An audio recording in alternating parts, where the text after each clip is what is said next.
क्या आपने कभी सोचा है क्या होता अगर बार्बरिक सच में युद्ध लड़ता? क्या सच में कृष्ण को उससे डर था या ये एक बड़ी योजना का हिस्सा था? और सबसे बड़ा सवाल, क्या एक ऐसा योद्धा जो पूरी महाभारत को सिर्फ एक दिन में खत्म कर सकता था, उसे जानबूझकर युद्ध से दूर रखा गया? आज हम खोलेंगे एक ऐसा रहस्य जो इतिहास नहीं बल्कि दिव्य रणनीति थी। ये कहानी है बार्बरिक की, जिसे दुनिया खाटू श्याम के नाम से भी जानती है। बर्बरीक कोई साधारण योद्धा नहीं था। वो था भीम के पुत्र घटोत्कच का बेटा, यानी पांडवों का ही वंशज। लेकिन उसकी शक्ति सामान्य नहीं थी। उसकी मां मौरवी या अहिलावती, जो खुद एक महान नाग कन्या और योद्धा थी, उसने बर्बरीक को बचपन से ही युद्ध और धर्म का ज्ञान दिया। लेकिन असली मोड़ तब आया जब बर्बरीक ने तपस्या की और उसे भगवान शिव से 3 अमोघ बाण प्राप्त हुए। 3 बाण, बस 3 बाण, लेकिन शक्ति ऐसी कि पूरी सृष्टि को खत्म कर दें। ये 3 बाण साधारण नहीं थे। पहला बाण, जिसे बर्बरीक लक्ष्य बनाना चाहे, वो बाण सभी दुश्मनों को चिन्हित कर देता। दूसरा बाण उन सभी चिन्हित लक्ष्यों का विनाश कर देता। तीसरा बाण सब कुछ वापस अपने तरकश में ले आता, यानी पूरी सेना, लाखों योद्धा सिर्फ एक बाण से खत्म हो सकती थी। और यही वजह है कि बर्बरीक को कहा गया 3 बाणधारी। लेकिन बार्बरिक की सबसे बड़ी ताकत उसकी कमजोरी भी बन गई। उसने अपनी मां को एक वचन दिया था, मैं हमेशा हारने वाले पक्ष का साथ दूंगा। सुनने में ये वचन न्यायपूर्ण लगता है, लेकिन युद्ध में ये सबसे खतरनाक सिद्धांत बन गया।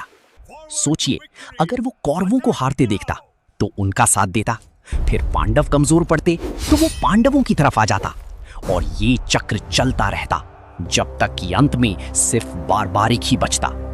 ये कोई कल्पना नहीं है, बल्कि स्कंद पुराण में इसका स्पष्ट उल्लेख मिलता है। कहा जाता है, अगर बार्बरिक युद्ध में उतरता तो पूरा महाभारत सिर्फ एक दिन में खत्म हो जाता। लेकिन क्या ये वास्तव में संभव था?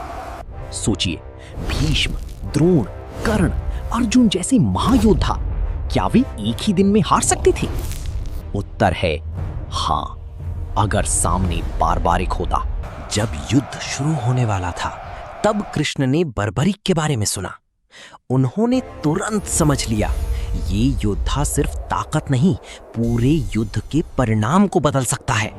कृष्ण ने बर्बरिक से मिलने का निर्णय लिया, लेकिन सीधे नहीं, वो एक ब्राह्मण का रूप धारण करके उसके पास पहुंचे। कृष्ण ने बर्बरिक से पूछा, तुम किसका साथ दोगे? बर्बरिक ने उत्तर दिया, जो भी हारता दिखेगा मैं उसी का साथ दूंगा। ये सुनकर कृष्ण मुस्कुराए, लेकिन उनके मन में एक गहरी योजना चल रही थी। उन्होंने एक और सवाल पूछा, तुम्हारी शक्ति कितनी है? बर्बरिक ने कहा, मैं इस पूरे युद्ध को एक ही क्षण में समाप्त कर सकता हूं।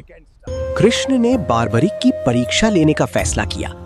उन्होंने एक पेड़ के नीचे खड़े होकर कहा, क्या तुम इस पेड़ के सभी पत्तों को निशाना बना सकते हो?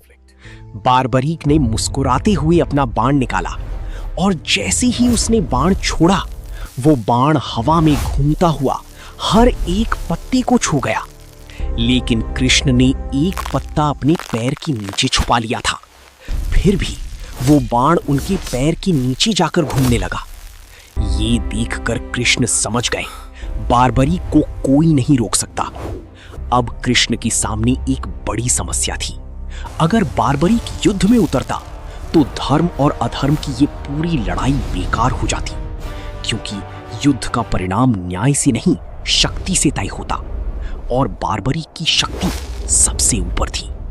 इसलिए कृष्ण ने एक कठोर निर्णय लिया।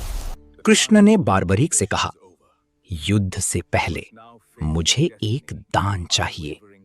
बार्बरिक ने कहा, मैं कभी किसी ब्राह्मण को मना नहीं करता, आप जो चाहे मांग सकते हैं।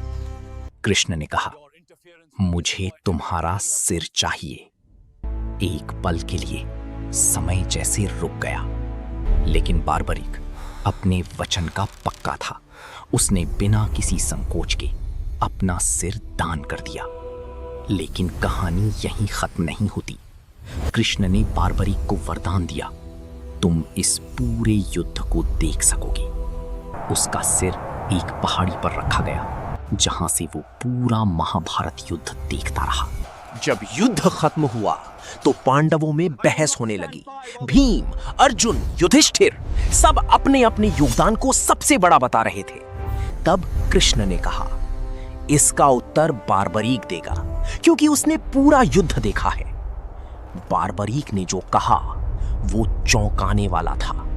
उसने कहा, मैंने पूरे युद्ध में सिर्फ एक ही शक्ति को काम करते देखा, और वो थी कृष्ण की सुदर्शन चक्र।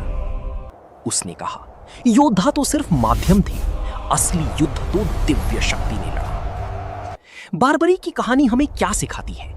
ये सिर्फ एक योद्धा की कहानी नहीं है, बल्कि ये है धर्म और अधर्म के बीच संतुलन की कहानी, वचन की शक्ति की कहानी, और सबसे बढ़कर दिव्य योजना की कहानी। आज बर्बरीक को हम खाटू श्याम के रूप में पूजते हैं। राजस्थान के खाटू में उनका मंदिर है, जहां लाखों भक्त हर साल दर्शन करने आते हैं। कहा जाता है, जो सच्चे मन से उन्हें पुकारता है वो उसकी हर मनोकामना पूरी करते हैं। अब सोचिए, क्या कृष्ण ने बर्बरीक को रोका या उसे एक बड़ी भूमिका के लिए चुना? क्या यह अन्याय था या एक जरूरी निर्णय?